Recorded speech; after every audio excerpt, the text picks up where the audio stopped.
If you get bitten by a dog, you are eligible to claim 250,000 and more pounds. Hey lovelies, welcome again to my channel.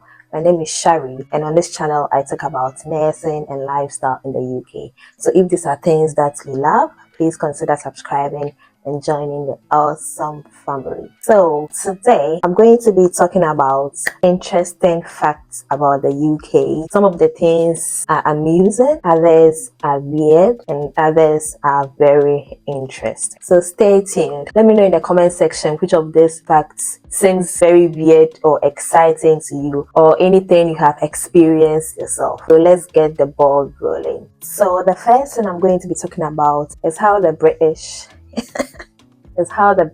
hates the number 13. You heard me. Number 10, 11, 12, 13. 13 is considered as a bad luck by British who are very superstitious. Some people link it to Christianity, where Jesus and his disciples had their Last Supper. It's assumed that Judas was the 13th person who came to the Last Supper, and we all know that he was the one who betrayed Jesus. So they consider 13 as a bad omen, and others also link it to the number of witches in the coven. So you often find that most buildings, hotels, and others don't have a room 13. Yes, from 12 they jump to 14. Even in my hospital, it's the same thing in my hospital. We have what 12, and the next word is what 14.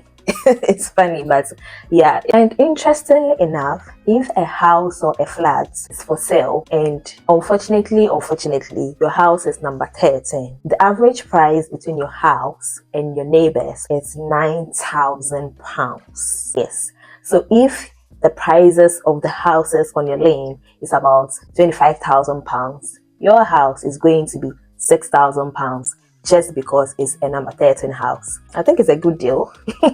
And you also find that most British do not perform their marriages or take contracts or make major decisions on 13th. And it's even worse if the 13th is a Friday. It's termed as the unlucky Friday 13th.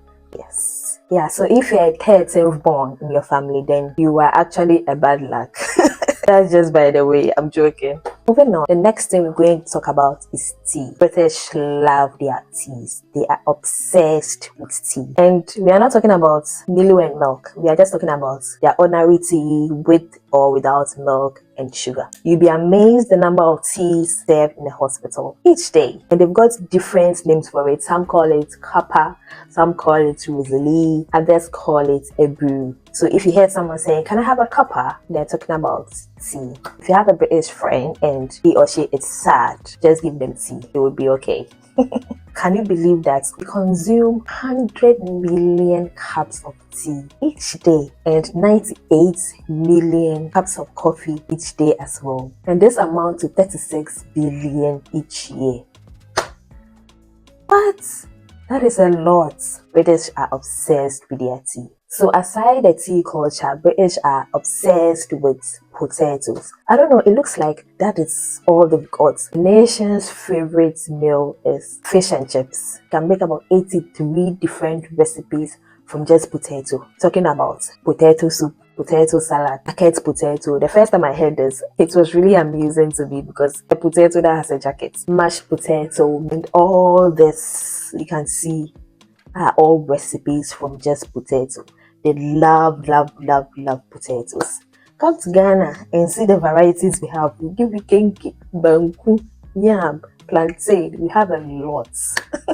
The next one is the British queue culture. Everywhere there's supposed to be a queue. So far as there are human beings standing there will be a queue. Even when you don't see a visible queue, when you get there, you know the people you went to meet. So obviously, you wait for them to get sent or do whatever is intended to be done before you also get yours done. British love their queues. Getting to the bus, at the bank, the shop for payments, and if you cross a line thinking your problem is more important than ours, they might not say anything. British are very polite people, I might say, but you hear people chatting at you for breaking a rule. This unspoken law actually do not work in most countries, and I think it's really good because it brings orderliness and it shows shows respect to those you came to meet. The next point is dog bite claims. If you get bitten by a dog, you are eligible to claim 250,000 and more pounds from the dog owner or from your employer if your work involves interacting with dogs and the safety precautions that needed to be put in place not done. You are able to claim as high as that. All you need to do is to get good evidence. So your visual evidence is one, where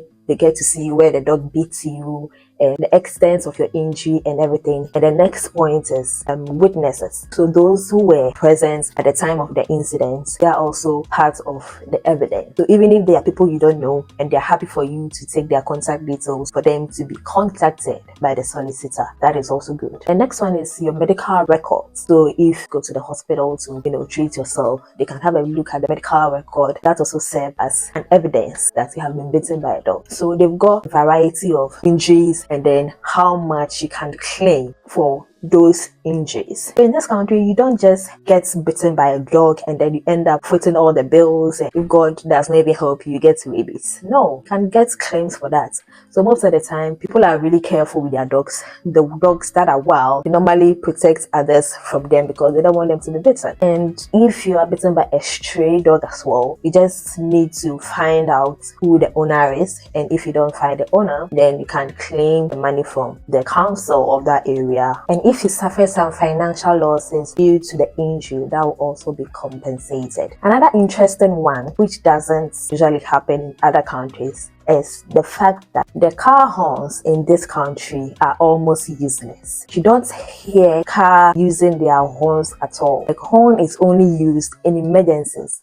Come to my country, car horns are music to our ears. We use our horns when we see our friends. We use it as a form of greeting. We use it as pedestrians, animals, everything you can think of, and there's absolutely nothing wrong with it. I remember I was coming home from work one evening and I was really exhausted, so I was walking really slowly to my earphones and watching some videos on my phone. Unbeknownst to me, there was a car that was actually waiting to park in my direction. And I didn't know. And this car was waiting for me to pass. And I just took my time walking like the princess that I am.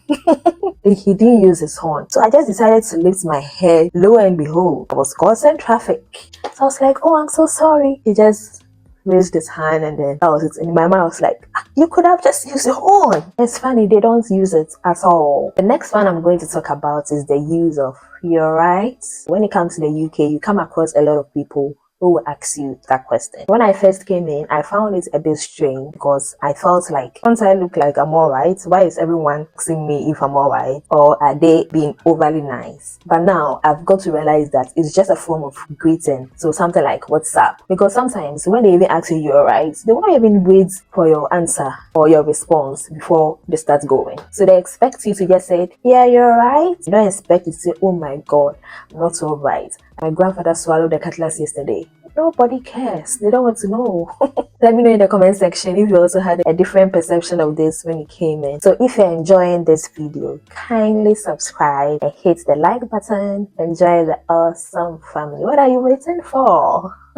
So the next one is the use of I'm sorry. Up till now, I have a huge problem with this because although the British are very polite people, I'm sorry is not the kind of I'm sorry you are thinking about. So you say I'm sorry when you are actually at fault. At the hospital, when a patient is going through something and I'm oh sorry, they'll be like, no, it's not your fault. In my head I'm like, yeah, I know it's not my fault, but I'm just showing sympathy. So up to now, sometimes I don't even know what to say at that point. I don't know whether to say you'll be fine or I don't know.